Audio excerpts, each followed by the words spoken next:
guys, for today's video, so magluto tayo ng almusal natin. Ang lutuin natin is simple lang, itlog, ham, tsaka may gulay din tayo na pechay. So prepare lang natin yung kalan natin, yung super maliit na kalan. Then lagay tayo ng mantika. Then i-fry na natin yung meatloaf. Liberty meatloaf. Yan. Tayo natin siya mag golden brown. Halo-halo. Ayan. Kasi guys, napakasarap nitong almusal. Alam mo niyo ba kung simplihan lang natin yung mga almusal natin. Ayan. Luto na siya. Then, magsasalang na naman tayo ng panibagong meatloaf. Simple yan. Matasik-tasik pa. Napaka-solid niyan. Solid na almusal yan, men. So, yun. Yan. Pagka one-sided is medyo golden brown na, yan naman natin, baliktarin natin siya. Yan, luto na. So, salang na naman tayo ng bago. Last na pasalang na ito ng meatloaf natin. Yan. Napaka-solid yan. Sarap yan. So, yan, malapit na siya maluto. Yan, halo-halo lang hanggang mag-golden brown. And then, baliktarin natin siya. Babaliktarin natin. Hintayin na naman natin siya mag-golden brown. And then, hahanguin natin. Tapos natin siyang hanguin.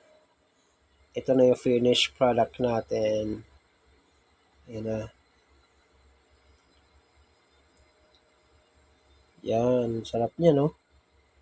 Then, maggisa tayo ng pechay. Unahin natin yung pechay, yung ano niya, yung mismo pinakamatigas na part ng pechay. Kasi magtotorta tayo ng ano eh. Yan, lagay natin yung bawang. Pag yung bawang, gisa-gisa lang tayo, gisa-gisa. Gisa-gisa. Then, next is, maglagay tayo ng, ito yung kamatis. Lagay natin kamatis. Hiwa-hiwa, ano lang, halo-halo. Then, lagay natin yung mismo pinakadahon ng pechay. Yan. Halo-halo. Then, itlog. Lagay natin itlog. I-balance lang natin yung diet natin. Kahit paano, meron tayong gulay.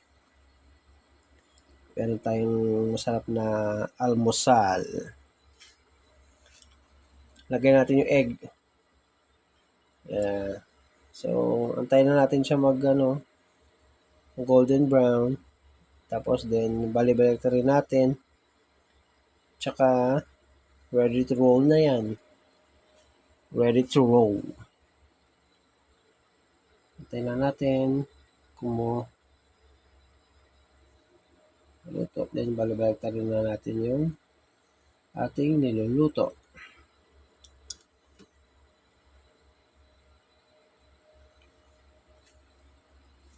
Naghihiwalay-hiwalay talaga yung guys, no? Kasi, ganun talaga eh. Naghihiwa-hiwalay talaga siya. Tayo na natin siya maluto. Then, kain na. Sarap niyan, partner with with yung niluto nating kanina na spam. Partner natin yan. So, luto na siya. Ilagay natin sa may pinggan. Guys, luto na yung yan, ito na po yung finished product. If you like this video, like, comment, subscribe. Thank you.